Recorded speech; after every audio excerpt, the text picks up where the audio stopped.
இந்த கபிரிஸ்தானுடைய துவா வழியாக சொல்லி தருகிறார்கள். அதுக்கு தான் சொல்லுதா கபிரிஸ்தான் துவாவை சொல்லி தந்திருக்கிறார். தஞ்சாவூர் மாவட்டம் வல்லத்துலேருந்து வந்திருக்கோம். முகமது பாஷா பேரு. தாடியை ட்ரிம் செஞ்சுக்கிட்டு இருக்கலாமான்னு, ட்ரிம் செய்யாமல் விட்டுறது சொன்னதா இல்லை தாடியை இந்த முடிவெட்டும் போது ட்ரிம் செஞ்சுட்டு இருக்கோமே அது கூடுமாங்கிறது என்னுடைய. அதாவது என்ன கேட்குறாங்கன்னா, தாடியை எப்படி வச்சுக்கிறது, ட்ரிம் செஞ்சு வச்சுக்கிறதா அல்லது காடை செடியன்னு அப்படியே போட்டுன்னு விட்டுறதா, தாடியினுடைய அளவு என்ன அப்படின்னு கேட்கிறாங்க. தாடியை பொறுத்த வரைக்கும் 2-3 விதமாக சபை மார்க்கத்தில் சமுதாயத்தில் பேசப்படுகிறது, பழக்கத்தில் இருக்குது. என்ன சொல்றாங்க அப்படின்னா, சில பேர் தாடியில கை வைக்கவே கூடாது, வெட்டவே கத்திரி பண்ணவே கூடாது, ட்ரிம் பண்ணவே கூடாது, அப்படி ஒரு சாரார். இன்னொரு சாரார் இல்ல நல்லா ட்ரிம் பண்ணிக்கலாம், அழகா வச்சுக்கலாம், அப்படி ஒரு சாரார். 2 பேரும் தங்களுடைய ஆதாரங்களை குர்ஆன்ல இருந்தும் ஹதீஸ்ல இருந்து எடுத்து வைக்கிறார். வெட்டக்கூடாது என்று சொல்லுகிறவர்கள், கையை வைக்க கூடாதுன்னு சொல்லுவாங்க. என்ன சொல்றாங்கன்னா, ஒரு ஹதீஸ் வருது, ஹாலிஃபுல் முஷ்ரிகீன் அவ்ஃபிருல் லிஹா வ அஹ்ஃபுஷ் ஷவாரிப, முஷ்ரிகீன்களுக்கு மாற்றம் செய்யுங்கள், மீசையை கத்தரியுங்கள், தாடியை வளருங்கள். வளர்க்கத்தான் சொல்லி இருக்குது. வளர்க்க வெட்டுனா வளர்க்கறதுக்கு எதிர் தானே. கத்திரியை போட்டாச்சுனாலே வளர்ச்சியை தடுக்கிறோம்னு அர்த்தம். அவன் வளருங்கள் என்று நபிகள் நாயகம் சொல்லி இருக்கிற பொழுது வளர்க்க விடாமல் அதை குறைப்பது என்பது அந்த ஹதீஸுக்கு எதிரானது என்ன, அதை எடுத்து வைக்கிறான். இன்னும் சில பேர் என்ன சொல்றாங்க, வைக்கலாம், கட் பண்ணலாம், ஆனா ஒரு கை பிடிச்சுக்கிட்டு அதுக்கு மேல கட் பண்ணணும், ஒரு கை அளவு பிடி அளவுக்கு இருக்கணும் தாடி, அதுதான் தாடி, அதுக்கு கீழே இருந்தா தாடி இல்ல. அவங்க என்ன ஆதாரத்தை வைக்கிறாங்க, குர்ஆன்ல ஒரு வரலாற்று செய்தி, மூசா அலைஹிஸ்ஸலாம் அவங்களும் அவங்களுடைய சகோதரர் ஹாரூன், மூசா அலைஹிஸ்ஸலாம் தௌராத் வேதத்தை வாங்குறதுக்காக வேண்டி தூர் சீனா மலைக்கு போயிட்டாங்க. போயிட்டு அவங்க திரும்பி வரும்போது அங்க ஊருக்குள்ள ஒரு காளை மாட்டை செஞ்சு அந்த காளை மாட்டை கடவுள் மாதிரி மக்கள் எல்லாம் வணங்க ஆரம்பிச்சிட்டாங்க. ஹாரூன் அலைஹிஸ்ஸலாத்தை மூசா அலைஹிஸ்ஸலாம் தூர் சீனா மலையிலிருந்து திரும்ப வர்றாங்க. இந்த நிகழ்ச்சியை பார்த்த உடனே அவங்களுக்கு கடுமையான கோபம் வந்துருச்சு. கையில அல்லாஹ்வுடைய வேதத்தை வாங்கிட்டு வந்தவங்க வேத புத்தகத்தை தூக்கி தூர எரிஞ்சு விட்டு ஹாரூனை பிடிச்சி இழுக்கிறாங்க, தலைமுடிய பிடிச்சி ஆயிராங்க, தாடியை பிடிச்சுக்கிட்டு என்னடா செஞ்சுக்கிட்டு இருந்தனே, அல்லாஹ்வை மாத்திரமே வணங்குற ஒரு சமுதாயத்தை உருவாக்கிட்டு போனா நீ வேடிக்கை பார்த்துக்கிட்டு இருக்கிற, காலமாட்டை வணங்கிட்டு இருக்கிறானோ, கடுமையா அவர் கோபப்படுறார். அப்போ ஹாரூன் அலைஹிஸ்ஸலாம் பதில் சொல்றாங்க, எப்னவும் லா தௌகுது பில் ஹியத்தி வலா பிரசி, என் தாயின் மகனே, என் சகோதரனே, என் தலைமுடியை பிடிக்காத, என் தாடியை பிடிக்காத, என்னை விட்டுரு அப்படிங்கிறார். அதை ஆதாரமா காட்டி பிடிக்காதங்கிறார்ல, அப்ப பிடிக்கிற அளவுக்கு இருந்திருக்கல, பிடிக்காதன்னு ஒரு பிடிச்சிருக்காருன்னு அர்த்தம், பிடிச்சிருக்காருன்னா பிடிக்கிற அளவுக்கு இருந்திருக்குன்னு அர்த்தம். அதுல இருந்து ஒரு பிடி இருக்க வேண்டும் என்று தெரிகிறதுன்னு அப்படி ஒரு அர்த்தம் முன் வைக்கிறாங்க. கட் பண்ணலாம், அது ட்ரிம் பண்றது தப்பு இல்லைன்னு சொல்றவங்க இந்த 2க்கும் மறுப்பு சொல்றாங்க. எப்படி அப்படின்னா, இந்த ஒரு கை அளவு பிடி அளவு இருக்கணும்னு சொல்றீங்களே, மூசா அலைஹிஸ்ஸலாத்துடைய அந்த நிகழ்ச்சியை வச்சுக்கிட்டு பிடி அளவு இருக்கணும்னு கன்ஃபார்மா சொல்ல முடியாது. ஏன் இப்படி இப்படி கையை வச்சுதான் பிடிச்சாரு, விரல வச்சு கூட பிடிச்சிருக்கலாம், அப்ப கூட பிடிக்காதுன்னு சொல்லுவாங்க. மடியில சின்ன குழந்தைய படுக்க போட்டிருப்போம், லேசா தாடி முளைச்சிருக்கும், புள்ள பிஞ்சு விரல வச்சு இழுக்கும், முடிய பிடிக்காம தாடி பிடிக்காதமோ, அதுக்காண்டி இவ்வளவு பெரிய கையை வச்சு பிடிச்சி இழுக்குன்னு அர்த்தம். கையை வச்சுதான் இழுக்கணும்னு அர்த்தம் இல்ல, விரல வச்சு இழுத்தா கூட பிடிச்சி தாடியை இழுத்தான், தாடியை பிடித்தான், அப்படிதான் சொல்லுவோம். அதனால மூசா நபி ஹாரூன் அலைஹிஸ்ஸலாத்துடைய வரலாற்றிலிருந்து ஒரு கைப்பிடி அளவிற்கு இருக்க வேண்டும் என்பதை திட்டவட்டமாக சொல்வதற்கு வாய்ப்பில்லை அப்படின்னு மறுத்துறாங்க.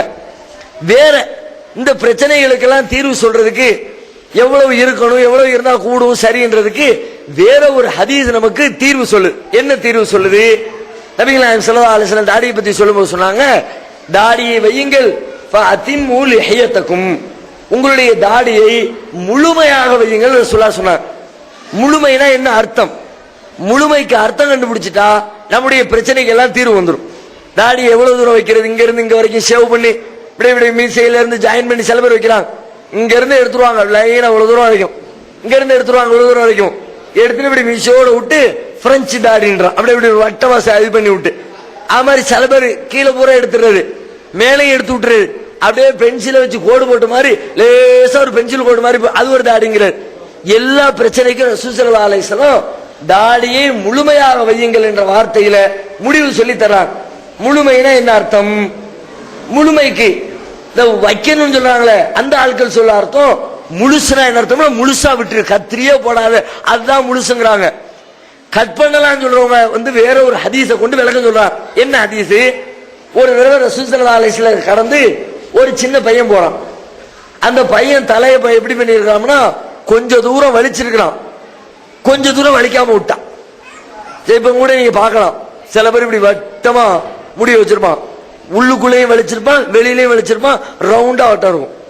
சில பேர் சுத்தி பூரா வலிச்சிருப்பான், நடுவுல மட்டும் இப்படி தொங்கும். அப்போ பாதி மண்டைய மொட்டையடிச்சு பாதி மண்டையில முடி வச்சிருக்கிற, கொஞ்சத்தை வலிச்சு கொஞ்சத்தை வலிக்காம விட்டுருக்கிற. இதே மாதிரி ஒரு பையன் ரசூலுல்லாஹ் காலத்துல ரசூலுல்லாஹ்வை கடந்து போறான். அப்ப ரசூலுல்லாஹ் அந்த பையனை கூப்பிடுறாங்க, கூப்பிட்டு சொல்றாங்க, வச்சா முழுசா வை, அடிச்சா முழுசா அடி, அதனால பாதியை சேர்த்து விட்டு பாதியை வச்சிருக்கிற. அவரை கண்டிக்கிறாங்க. இந்த ஹதீஸ் தான் முழுமை என்றால் என்ன என்ற அந்த கேள்விக்கு நமக்கு பதில் தருகிறது. முழுமைனா என்ன? ரசூலுல்லாஹ் இங்க முழுமையை சொல்றாங்க, முழுசா வை. என்ன அர்த்தத்துல சொன்னாங்க? அப்படியே முடிய வெட்டாம விட்டு அந்த அர்த்தத்துல சொன்னாங்களா, அல்லது பரப்பளவு முழுசா வைன்ற அர்த்தத்துல சொன்னாங்களா?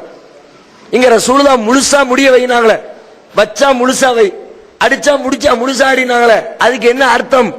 முடிய கட் பண்ண கூடாதுன்னு அர்த்தம் இல்ல. எந்த தலையில எந்த பகுதியில எல்லாம் முடி முளைச்சா தலை முடின்னு சொல்லுவோமோ அங்க எல்லா பக்கம் முடி இருக்கணும். அதை வெட்டிக்க குறைச்சிக்க பிரச்சனை இல்லை, நீளமா வச்சுக்க பிரச்சனை இல்லை, கட்டையா வச்சுக்க பிரச்சனை இல்லை. கொஞ்ச பக்கத்தை வலிச்சு விட்டு கொஞ்ச பக்கத்தை வைக்காத, இதுதான் அளவு. ரசூலுல்லாஹ் என்ன பண்ணிருக்காங்க? சில நேரம் தோல் புஜம் வரைக்கும் முடி வச்சிருக்காங்க, சில நேரம் காது வரைக்கும் முடி வச்சிருக்காங்க. அப்ப என்ன செஞ்சிருக்காங்க? தோல் புஜம் வரைக்கும் முடி வச்ச ரசூலுல்லாஹ் முடிய வெட்டினா தானே காது சோன வரைக்கும் வரும். தோல் புஜம் வரைக்கும் வச்சிருந்தவங்க காது சோன வரைக்கும் முடி எப்படி வரும்? அதுல கத்திரிய போட்டிருக்கிறாங்க. அப்ப ரசூலுல்லாஹ் அந்த பையனுக்கு பண்ண அட்வைஸ் முழுசா வைன்றதுக்கு அர்த்தம் என்னன்னா வெட்டக்கூடாதுன்னு அர்த்தம் இல்ல, பரப்பளவு முழுசா வச்சிரு, எங்கிட்டு கொஞ்சத்தை வலிச்சுட்டு கொஞ்சத்தை வச்சிடாத. அதிமூல் ஹியத்தக்கும், உங்கள் தாடியை முழுமையாக வையுங்கள் என்ற அந்த ஹதீஸுக்கு தலைமுடியை முழுமையாக வையுங்கள் சொன்னாங்களே, அந்த ஹதீஸ் ஆதாரமாக கொண்டு காட்டி வெட்டுறது மேட்டர் இல்ல, முழுசா வையின்னா வெட்டக்கூடாதுன்னு அர்த்தம் இல்ல. எந்த பரப்பு எல்லாம் முடி வளர்ந்தால் தாடி என்று சொல்வோமோ அந்த பரப்பு முழுவதும் முடி வை. அந்த பரப்பளவு குறைச்சிடாத, நீளத்தை குறைச்சிக்க, மேட்டர் கிடையாது. பரப்பளவு முழுசா இருக்கணும். தலையில எப்படி முழுசா வைக்க சொன்னாங்களோ அது மாதிரி முகத்துல எந்த பகுதியில முடி முளைச்சா தாடின்னு சொல்லுவோமோ அந்த பகுதி முழுசா வச்சிரு. இங்கிட்டு முளைச்சா தாடின்மோ அங்கிட்டு வச்சிரு, இங்கிட்டு முளைச்சா தாடின்மோ அங்கிட்டு வச்சிரு.